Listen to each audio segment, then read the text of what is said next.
अस्वीकरण हे चॅनल अशा व्यक्तींसाठी तयार केलं आहे ज्यांना पारंपरिक स्वरूपात वाचन शक्य नाही, विशेषतः दृष्टीहीन आणि ज्येष्ठ नागरिक. साहित्याचा प्रसार आणि त्याच्या समृद्ध वारशाचे संवर्धन करण्याचा आमचा उद्देश आहे. ही सामग्री पूर्णपणे समाजाच्या भल्यासाठी सादर केली आहे. मूळ लेखकांना योग्य श्रेय देण्यात आले आहे.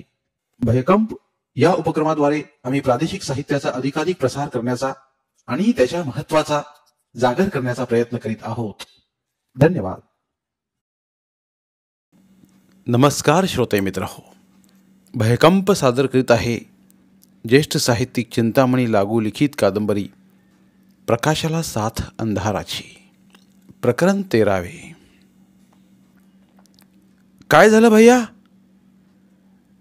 साधारणपणे 1.5 तासाने चेतन शहा बाहेर येताच दीपाने उत्सुकतेने विचारलं. काय झाले डॉक्टर? दीपाच्या बाबांनीही त्याच उत्सुक आणि चिंतेच्या स्वरात विचारलं, कारण चेतनचा चेहराच तितका गंभीर दिसत होता. कुठे काय झालं? चेष्टा नका करू चेतन भैया, दीपाने विनवणीच्या सुरात सुचविलं. कमाल आहे दीपा दिदी, चेष्टा मी करतोय का तुम्ही दोघे करताय? मी आपला प्रकाशजींना तपासून थकून भागून खोलीच्या बाहेर आलोय, तर साधा चहा घेणार का असा प्रेमळ प्रश्न विचारण्याऐवजी काय झालं असा अगदी अव्यवहार्य प्रश्न तुम्हीच विचारलात ना. चहा आता देते मी तुम्हाला, पण सगळं ठीक आहे ना? दीपाने उलट विचारलं. काही बिघडलं असावं असं तुम्हा दोघांना का वाटावं? कारण डॉक्टर, तुमचा चेहराच तसा गंभीर होता, म्हणजे अजूनही आहे म्हणून. दीपाचे बाबा अतिशय सहनशील स्वरात म्हणाले. ओह, माझा चेहरा, पण तो तसा नेहमीच गंभीर असतो. क्या करे बाबा साहेब, अपनी सूरत ही ऐसी है. आपला चेहरा जास्तच दुर्मुखलेला करत चेतन शहा म्हणाला. मग तिथल्या सोप्यावर बसत त्याने दीपाला विचारलं. दीदी, तो चहा कुठं आहे? मनोमन चडपडत दीपा किचनमध्ये धावली, कारण चेतन आपल्या मनाप्रमाणे झाल्याखेरीज अजिबात ऐकणार नाही हे तिला माहीत होतं. बरोबर 1.5 मिनिटातच ती चहाचे कप ट्रेवर ठेवून घेऊन पुन्हा बाहेर आली. 3 कप कशाला दीदी, मला 1च कप हवाय फक्त. ट्रेकडे पाहत चेतन म्हणाला. तुमच्यासाठी 1च आहे डॉक्टर साहेब, उरलेले 2 माझ्यासाठी आणि बाबांसाठी आहेत. चेतनला 1 कप देऊन उरलेल्या कपांसह ट्रे टिपवायवर ठेवून दीपा चेतनच्या समोर बसली. चेतन शहाने अतिशय शांतपणे कसलीही घाई गडबड न करता आपला चहा संपविला. मग कप खाली ठेवून त्याने आपला स्मोकिंग पाईप काढून तंबाखूने भरला. पाईप पेटवून चांगले 3-4 सनसनी झुरके घेतल्यावर नीट रेलून बसत दीपाकडे सुहास्य मुद्रेने पाहत तो म्हणाला. दीदी, वी आर लकी. प्रकाशजींना तपासल्यावर माझ्या लक्षात आलंय की त्यांची दृष्टी एक मोठे ऑपरेशन केल्यावर परत येऊ शकेल, पण त्यांची उत्सुकता जणू काय ताणण्यासाठीच तो थांबला. पण काय चेतन भैया? दीपाने उत्सुक स्वरात चौकशी करून त्याची अपेक्षा पूर्ण केली. तसा समाधानाने हसत तो म्हणाला. पण ते ऑपरेशन मी करू नये तर आता 8-10 दिवसातच माझ्याकडे येणार असल्या माझ्या एका जर्मन डॉक्टर मित्राने ते करावे असे मला वाटते. कारण ह्या प्रकारच्या ऑपरेशनच्या रिझल्टची मी जर 90% खात्री देऊ शकत असेन, तर तो माझा मित्र 100% जरी नाही तरी 99.5% तरी खात्री देऊ शकेल. ते ऐकले आणि दीपा व तिच्या बाबांचा आनंद त्या दिवाणखान्यात मावेनासा झाला. दीपाचे बाबा ताडकन उठत म्हणाले. मी चांगले किलोभर पेढे घेऊन येतो. माझ्यासाठी बर्फी आणा बाबासाहेब, चेतनने सुचवले आणि पुढे म्हणाला.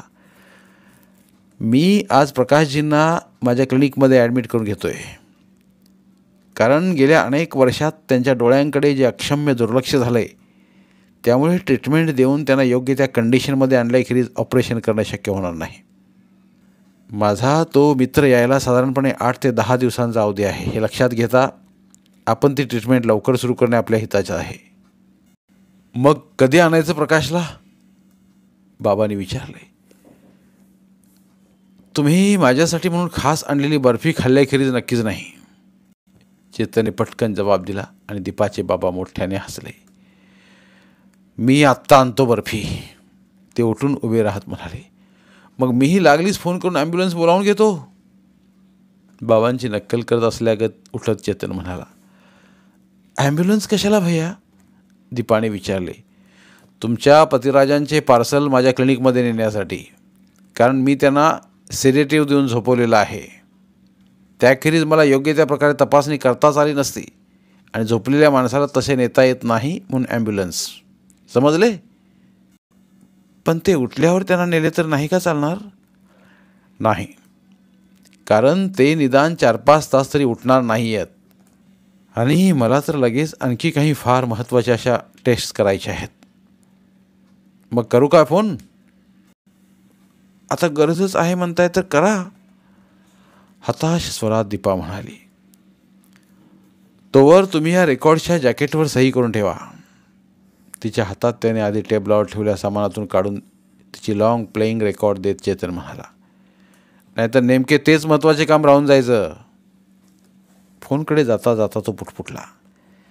दीपाने स्वतःशीच हसत पेन सरसावले आणि नव्यानेच घोटवून तयार केलेली आपली झोकदार सही तिने त्या रेकॉर्डच्या जॅकेटवर उमटवली. ऑपरेशनसाठी आवश्यक असलेल्या कन्सेंट फॉर्मवर सही करण्यासाठी म्हणून चेतन शहाच्या क्लिनिकमधील एका सिनियर नर्सने पुढे केलेले पेन हातात घेऊन दीपाने त्याचे निब फॉर्मवर जिथे सही करायची होती तिथे पेन सरसावले आणि आपल्या हाताला अगदी हलकासा कंप सुटला असल्याची जाणीव तिला झाली. तिने आपला श्वास आत ओढून घेऊन आपले मन शांत करायचा प्रयत्न सुरू केला. पण मनातला विचारांचा कल्लोळ काही केल्या शांत होईना.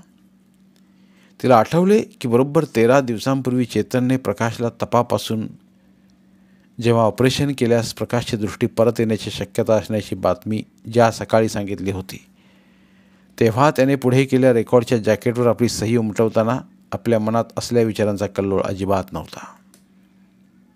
मग आत्ताच काय झालं? तिने समोरच्या फॉर्मकडे पाहत स्वतःलाच प्रश्न विचारला.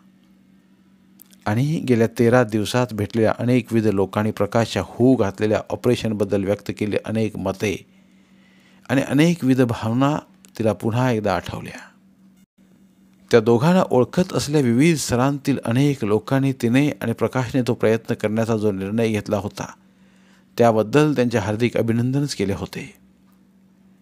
प्रकाशला दृष्टी लाभल्याने त्या जोडीचे सध्या गाजत असले कर्तृत्व आणखी प्रभावीपणे गाजू लागले असा विश्वास व्यक्त करताना त्या लोकांनी तिला आणि प्रकाशला आपल्या हार्दिक शुभेच्छा दिल्या होत्या.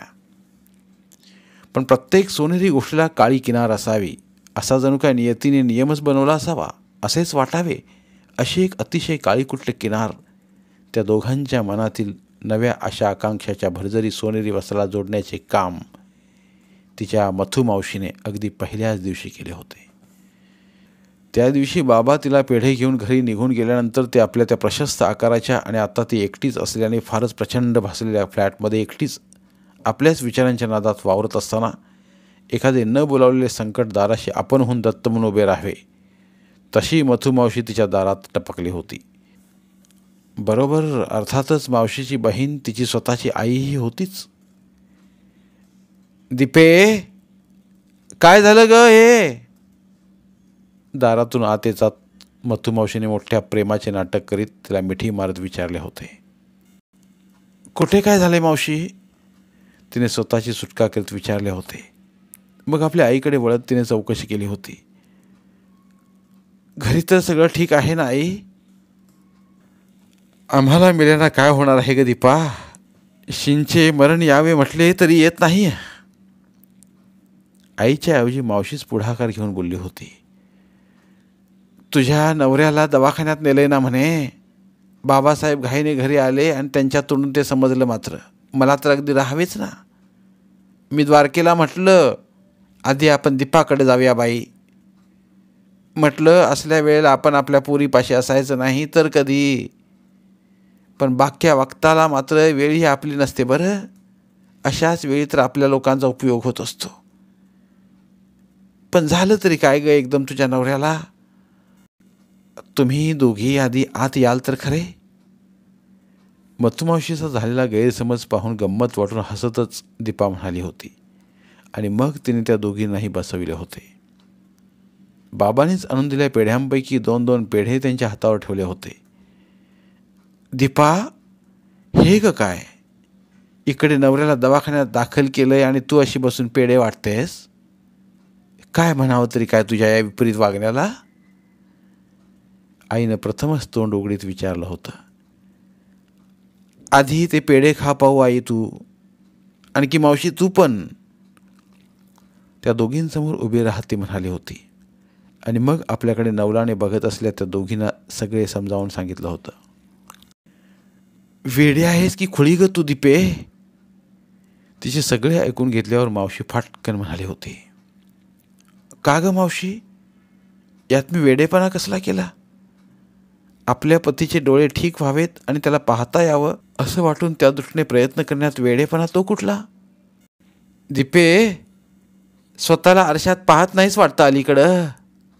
की लग्न झाल्यावर आता गरज नाही आपल्या त्या महान कुरूपाची काळजी करायची असं म्हणूनच बंद केलेस आरशात पाहणं? मी अजूनही आरशात पाहतेच मावशी, आणि मला माझ्या कुरूपाचाही तसा विसर पडलेला नाही. पण त्या दोन्ही गोष्टींचा संबंधच काय? आणि तो हे प्रकाशचे डोळे बरे होण्याशी त्या गोष्टीचा संबंधच काय? आपल्याला भान आहे म्हणतेस आणि पुन्हा आपल्या नवऱ्याचे डोळे चांगले व्हावेत म्हणून प्रयत्नसुद्धा करतेस. यात वेडेपणा नाही म्हणायचं तर काय म्हणायचं ग दीपे? जरा विचार कर.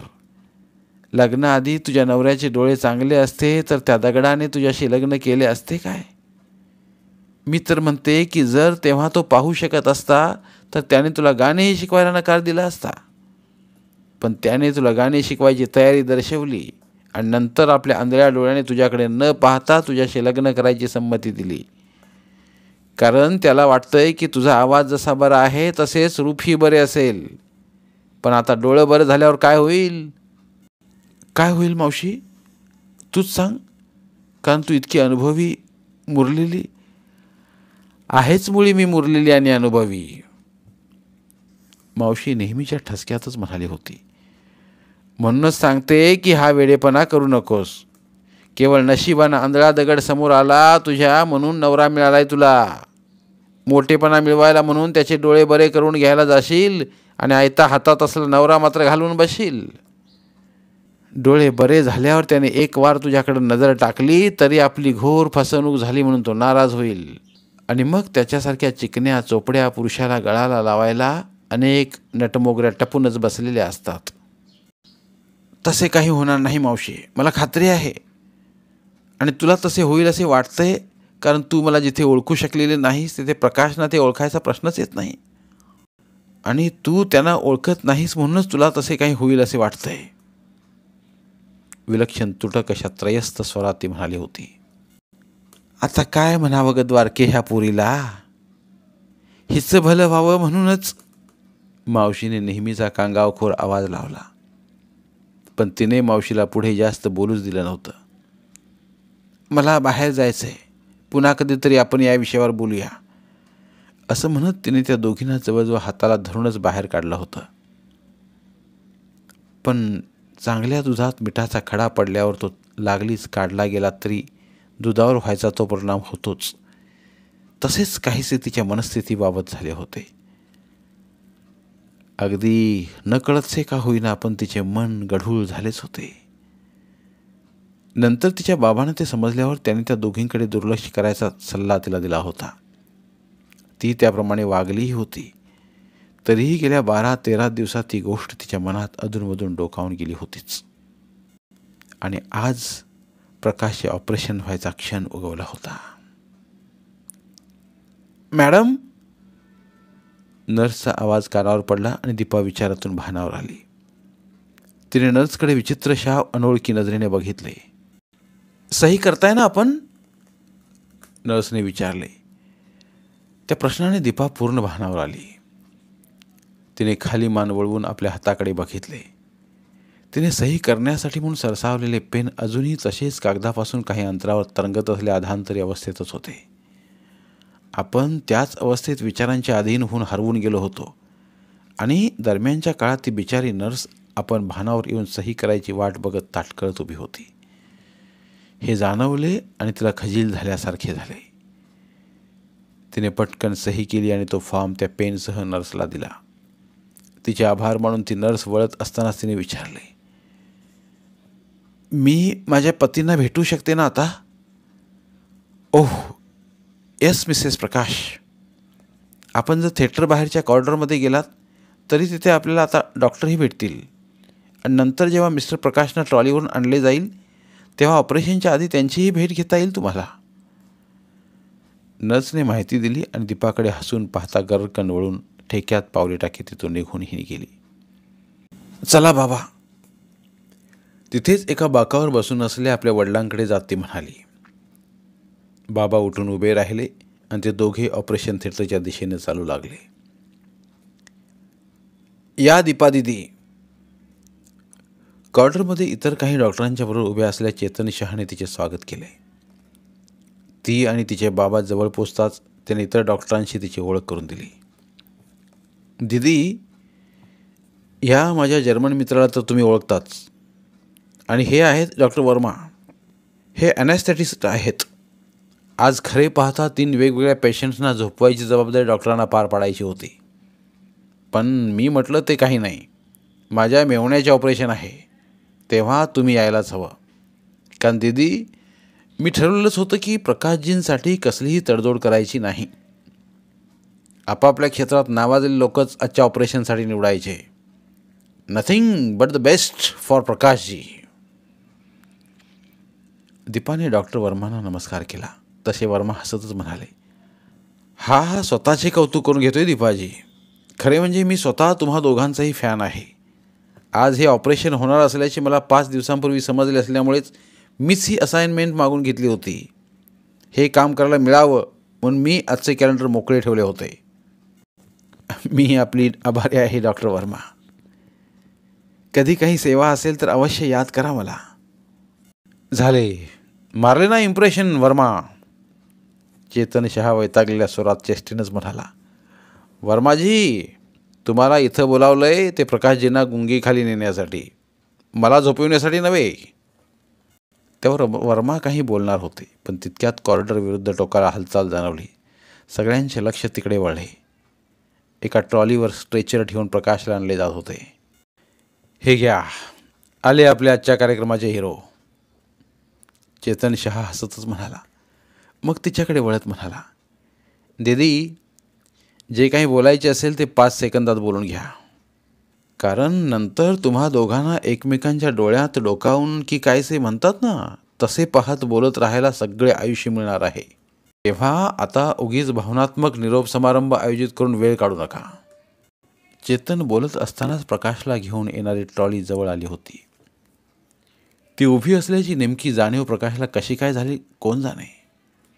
पण ट्रॉली थांबताच ती उभी असलेल्या दिशेला वळत तो म्हणाला, दीपा, डोळे उघडताच मला प्रथम गुरुजींची तसबीर, त्या पाठोपाठ तुला पाहायचं आहे. तेव्हा तसबीर घेऊन तू अगदी हाताशीच तयार राहा. दृष्टी प्राप्त झाल्यावर अजिबात वेळ जाता कामा नये.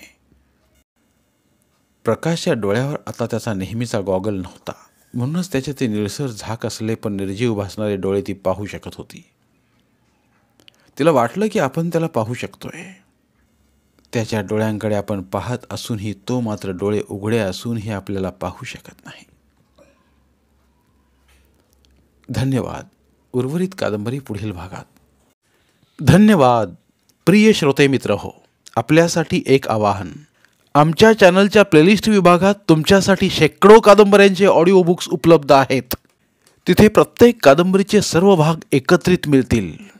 त्यामुळे सध्या सुरू असलेल्या क्रमशः कादंबरीच्या पुढील भागासाठी वाट पाहण्याची गरज नाही. तुमच्या वेळेनुसार तुम्ही संपूर्ण कादंबरी सलगपणे ऐकू शकतात आणि साहित्याचा आस्वाद घेऊ शकता.